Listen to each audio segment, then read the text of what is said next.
안녕하세요 여러분, 선생님 패러디 수업하도록 하겠습니다. 여러분들 패러디라는 말을 많이 들어봤을 거예요. 선생님이 왜 갑자기 패러디에 대한 수업을 준비했냐면 나중에 여러분들이 보게 될 인물화 공부랑 앞으로 보게 될 그 미술사들에 대한 공부를 할 때 패러디한 것들을 꽤 보게 될 거예요. 패러디라는 게 어떤 건지 알고 그 용어에 대해서 좀 정확하게 짚고 넘어가면 좋을 것 같아요. 그냥 막연하게 안다 하는 거하고 내가 선생님하고 수업을 했다 하는 거하고 좀 다르거든요. 패러디라는 걸 많이 해봤겠죠. 미술 하는 동안에. 근데 조금 더 구체적으로 짚고 넘어가면 수업하는 과정에서 굉장히 원활하게 수업이 진행될 거라고 선생님 생각이 됩니다. 자, 어원은 페라하고 어디야라는 그런 말이고요. 반대의 노래라는 말, 반대 어떤 의미가 반대라는 말을 얘기를 하고 있는 것 같아요. 이 작품은 미진사 책에서 발췌했습니다. 선생님, 미진사 책에서 발췌했고요. 양해를 구합니다. 자, 그리고 이 작품 보시면 누구 작품 같나요? 맞아요. 김홍도의 무동인가요? 맞아요. 거기에 누가 들어갔나요? 그쵸. 강남스타일을 노래하던 싸이하고 그 당시에 싸이하고 같이 왜 노래 부르던 아이가 있어요. 이 친구가 이렇게 화면에 들어갔죠. 요런 거 패러디라고 해서 여러분들 그 풍속화에 많이 했을 거예요. 풍속화는 패러디하기 굉장히 좋거든요. 보시면 패러디에 대한 거 이것도 선생님이 출처를 밝힙니다. 이 서양화가 그 사이트에서 찾았는데요. 이 사람은 뒤러라는 사람이고요. 여러분들이 알고 있는 르네상스의 화가입니다. 1500년도에 그린 그림이고요. 이 뒤러라는 사람이 원래는 이렇게 그렸었어요. 처음에. 이 자화상 또한 굉장히 할 말이 많은데 그건 인물화 가서 하겠습니다. 정면을 바라보고 있는 자화상입니다. 정면을 바라보고 있는 자화상은 그 전의 자화상들은 거의 이렇게 측면의 얼굴을 하고 있었는데요. 사람들이 거의 측면의 얼굴이거나 반측면의 얼굴을 하고 있었어요.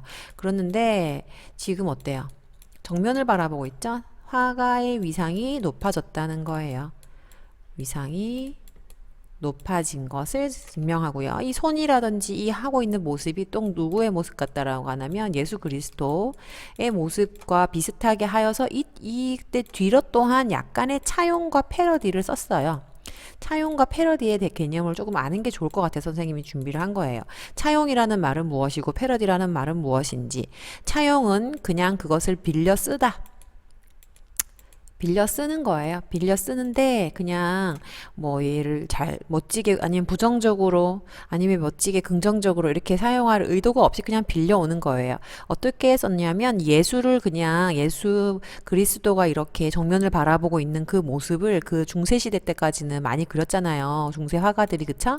그 모습을 좀 본따서 자기의 모습을 예수님처럼 그린 거예요. 왜냐하면 르네상스 그림은 거의 대부분이 반측면 아니면 측면이거든요. 근데 뒤로는 그거를 거부하고 최초로 정면으로 이렇게 바라보고 응시하는 정말 좌우대칭의 손 빼고선 좌우대칭의 이 정면 이 삼각형 구도 헤어스타일 예수님처럼 이렇게 하고 손의 동작도 예수님이 이렇게 하고 있었대요. 이 모습을 그대로 본땄어요. 근데 이거를 또 누가 패러디를 하냐면 이 작가가 패러디를 했죠. 패러디를 했는데 뭔가 수염도 조금 더 이렇게 자세하게 그리고 이 안경을 씌우고 여기다가 I made a selfish before I was cool. 이게 뭐예요? 내가 그것은 쿨하기 전에 나는 되게 이기적이었다고요? 그 말인가요? 알프레드 뒤러의 28살의 자화상 8월 14일 저녁 7시 토즈 대학로에 포스터를 만들기 위한 거였네요. 어떤 내용이 담겨 있는 거겠죠? 그래서 이렇게 패러디를 한다는 거예요. 그 패러디를 하는 대상은 굉장히 모든 사람들이 많이 아는 작품이어야 되고 좀 고귀한 그런 가치를 지닌 가치가 있는 작품을 우리는 패러디를 했을 때 사람들이 충격을 좀 많이 받죠. 그래서 패러디라는 거 좀 천천히 볼게요. 자, 패러디. 미술에서의 패러디는 원작을 풍자하기 위해서 그림의 일부를 변형한 모방하는 형식이라고 해. 아까처럼 뒤러의 얼굴에서 어땠어요? 뭐만 조금 바꿨나요? 바꾼 거는 그냥 안경 넣고 글씨 쓴 거죠? 그 차이밖에 없습니다. 그런데 그런 의미를 갖고 있고요. 주로 작가의 인생보다는 예술작품 그 자체를 모방한대요. 그 자체의 성격을 비판적으로 인식한대요. 좀 비판성이 들어간다 이 말입니다. 이 작가의 인생이 뭐 어떻고 이런 건 중요한 거 아니고 작가의 작품 그 자체를 모방하기 때문에 예를 들면 고흐의 인생이 되게 불쌍하다고 여기는 사람들은 고흐의 작품을 웃기게 만들고 싶을까요? 아니죠. 근데 이 패러디는 그런 거 전혀 생각하지 않는다는 거예요. 그냥 고흐의 자화상이면 고흐의 자화상이니까 이 사람의 인생하고 결부짓지 않는다는 거죠. 어때 되게 쿨한 거예요. 좀 차가울 수도 있겠네. 그러니까 예를 들면은, 고흐의 인생이 불쌍하니까 그 그림까지는 패러디 하지 말자. 이거는 이 패러디를 하는 사람들한테 허용이 안 되는 거예요. 그냥 고흐의 작품이 마음에 들면 패러디 하는 거예요. 어떤 건지 알겠죠? 그냥 그 자체에 어떤 의미를 두는 거지. 어떻게 쓰이는지를 좀 기억하길 바래요. 그리고 사람들에게 재미를 주어 원작과 비슷하지만 다르다는 인상을 주는 작품, 잘 알려진 작품을 주로 차용한다고 합니다. 그래서 잘 알려지지 않은 작품은 차용했을 때 사람들이 아무도 모르죠. 예술은 인생을 모방하고 패러디는 예술을 모방한다. 선생님이 굉장히 좋아하는 말인데요. 예술은 인생에서 어떤 것을 표방해서 그것을 갖고 나오죠. 렘브란트가 자기가 나중에 살기 힘들었을 때 렘브란트 자화상이 어땠나요? 되게 조금 음울한 느낌이 들었지만 굉장히 따뜻한 느낌이고 그 사람의 어떤 삶의 과거를 읽을 수 있는 약간 초라한 느낌이었잖아요. 그런데 예술이라는 게 그래서 인생을 모방한다는 게 인생 자체를 그림으로 표현했잖아요. 그렇죠? 예술에는 인생이 표현된다 이 말이죠. 패러디는 예술을 모방하는 거예요. 그렇게 그려진 그것을 또 패러디가 모방한다는 거죠. 어떤 건지 알겠죠?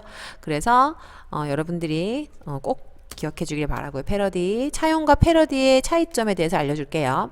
차용은 원작을 빌려다 쓰는 그 자체를 말합니다. 조금 이따 더 구체적으로 설명 읽어볼게요. 일단 패러디는 원작을 조금 더 과장하거나 생략하는 등의 비판 혹은 조롱 혹은 우스꽝스러움 등의 요소를 첨가하는 것을 패러디라고 합니다.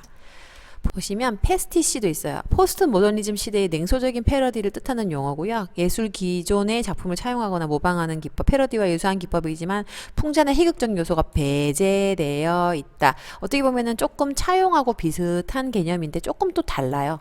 이걸 이제 설명을 해볼게요. 패러디하고 패스티시는 이렇게 달라요. 차이를 강조하고 유사함을 강조했죠. 패러디와 패스티시. 패러디는 차이를 강조했어. 어떻게?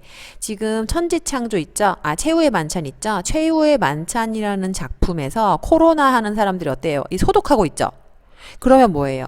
이 최후의 만찬이라는 거는 어때요?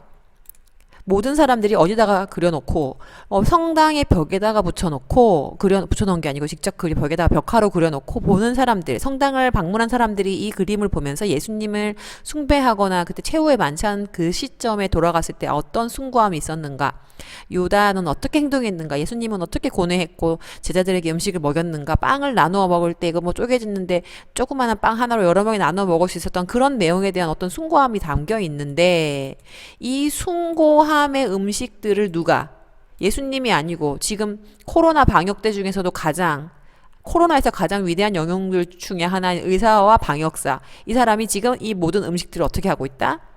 그렇지. 이거는 그거 하는 거죠. 위생적으로 소독하는 거 아니에요. 그럼 어때요? 숭고함을 소독하는 거죠. 그렇게 패러디는 약간 그런 식으로 좀 약간 비꼰다고 해야 되나요? 그런 느낌이 강하고요. 패스티시는 뭐냐면은 유사함을 강조해요. 예를 들면 레오나르도 다빈치가 이렇게 사람의 모습을 이렇게 만들었잖아요. 이걸 그림으로 그렸을 때 사람의 구조가 이렇게 팔이 이렇게 뻗어졌을 때 구조 같은 거를 표현했는데 그때 여기 들려 있었던 것들하고는 전혀 다른 것들이 지금 새로운 문물인 거죠. 그 당시에 그려져 있었던 건 전혀 다르죠. 이거 컴퓨터, 뭐 CD 플레이어, 핸드폰, 마우스, 뭐 사진기, 그리고 여기 책이랑 여기 리모컨이네요. 뭐 CD를 그 컴퓨터에 넣는 거, 뭐 이런 거잖아요. 이런 게 패스티시예요. 이거를 숭고함은 없앴지만 이거를 비판이나 숭고하고 비판이나 뭐 이렇게 비꼬려고 하는 거는 아니에요. 비꼼은 없어요. 그냥 그대로 약간 쿨한 거예요. 그냥 약간 차갑다라고 해요. 차갑다고 하는데 그 선생님은 차갑다기보단 그냥 별로 그거에 대한 비꼼이나 풍자가 없는 거예요. 그래서 그냥 그것 자체를 인정하는 거예요. 근데 이 패러디와 패스티시는 지금 다 어떻게 하고 있냐면 차용이라는 걸 하고 있어요. 차용이 뭐냐 이제 좀 이해가 가나요? 패러디와 패스티시를 다 품는 개념이에요. 차용 속에 패러디도 들어가고 패스티시도 들어가요. 어떤 건지 알겠나요? 그래서 차용을 하는 거죠. 옛날의 작품을 빌려 쓰는 거예요. 그게 차용이에요. 빌려 쓰는 거 그 자체는 빌려오다라는 개념을 빌려오다라고 말하지 않고 그냥 우리는 차용했다라고 설명해요. 차용했다. 그리고 차용한 다음에 우리는 패러디 했다라고 하거나 차용한 다음에 뭐 했다? 패스티시 했다라고 얘기를 해요. 이해가 가나요? 그래서 차용이라는 개념 안에 큰 개념 안에 패러디가 있고 패스티시가 있다. 뭔지 알겠죠? 이런 식의 개념입니다. 그래서 차용해서 패러디했다. 차용해서 패스티시했다. 이런 식으로 우리는 조금 더 전문적인 용어로 얘기할 수 있습니다. 자, 패러디가 주는 양면성. 긍정적인 견해가 있고 부정적인 견해가 있어요. 일단 긍정적인 것부터 볼게요. 작가들이 패러디를 많이 하는데 그때 주는 좋은 점이 있고 나쁜 점이 있다는 거죠. 보면 고전을 익히고 충분히 이해하여 새로운 의미를 스스로 터득한다면 스승이 될 수 있음이 가하다 할 것이다. 노노인가 맹자인가 어디서 나오는 어떤 중요한 어떤 위인의 말이래요. 근데 충분히 이해하고 공부해서 새로운 의미를 스스로 터득하려고 하는 어떤 지혜의 산물로 쓰이면은 이 패러디하는 것이 굉장히 긍정적인 산물인데 그게 아니라 부정적인 견해는 똑같은 거 아니 그 어떤 대상을 표절한다는 거죠. 갖고 와서 써버린다는 거죠.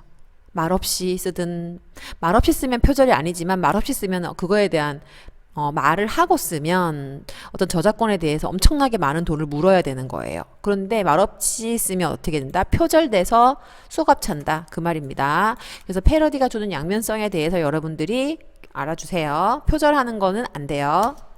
자, 기타의 용어들 키치라는 말이 있어요. 현실을 변조한 가상에 이거는 너무 어렵고요. 예를 들면 미켈란젤로의 모세와 같은 걸작품을 석고나 플라스틱으로 복사한 가정용품 잡지 표지 예를 들면 그런 거 있죠. 왜 여러분들 천지창조 작품을 이렇게 내가 옛날에 연예인의 집에서 천지창조 집을 그 천지창조의 그림이 있는 앞치마를 본 적이 있어요. 이런 걸 키치라고 해요. 약간 저급하게 쓰는 거. 이걸 앞치마로 쓴다는 거예요. 표절을 하거나 패러디를 하거나 패티시를 한 게 아니라 물론 차용은 했죠. 근데 물건 같은 걸로 만들거나 그것을 일상용품에다가 응용하는 거 그런 것들을 키치스럽다 너무 조금 뭐랄까 고급스럽지 못하다는 용어에 저급하다라는 말 저급하다는 걸 왜 쓰는지 모르겠지만 일단 그 뭐 이렇게 여러 가지 백과사전 같은 데 보면은 키치를 조금 그런 저급한 의미로 생각합니다. 그래서 복제품, 유사품 그런 걸 말하는 거예요. 왜 여러분들 키티 옛날에 머리끈 있잖아요. 근데 키티가 일본 거로서 할 때는 이게 만약에 10,000원이에요. 머리끈 하나 되게 비쌌어요. 근데 왜 리어카에서 파는 거 있죠? 리어카에서 똑같이 파는 거. 그거는 1,000원도 안 해요. 한 줄에는 한 500원 하겠네. 2개씩 들어서 1,000원에 팔면. 그게 키치스럽다라고 하는 거예요. 알겠죠? 어떤 느낌인지. 그래서 가정용품에서 잡지 표지까지 쓰는 어떤 이미지들을 꼭 고귀한 것이 아니라도 현실에 있는 어떤 좋은 것을 그냥 갖고 온 거예요. 그래서 되게 뭐랄까요? 조금 막 아무데나 잘 쓴다는 거죠. 그 나쁜 건 절대 아닙니다. 조악한 감각으로 만들어 쓴다. 대중적인 취향의 대중문화를 지칭한다. 여기 네이버 지식백과에 선생님 따왔습니다. 그래서 그런 차이가 있고요.